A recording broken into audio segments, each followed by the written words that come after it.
An dú scríbhí sin dá achcail mar cóirich cóisteach ach cóirich gain. Glúfáistechas sínte had gach cearnaí na daine. San dói seo, stúmí smíosa, cálaich na neolalas clúaigh corrinte.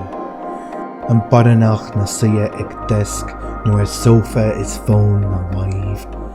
Hid a hintin arás go bócha doracha dis. Tala dansa lán gluine nach da leach an láb a bhendiche. Sáfchad an cearn ciún a hinaching. San dói seo, smíú stúmise, clíneach ar an oiche sin.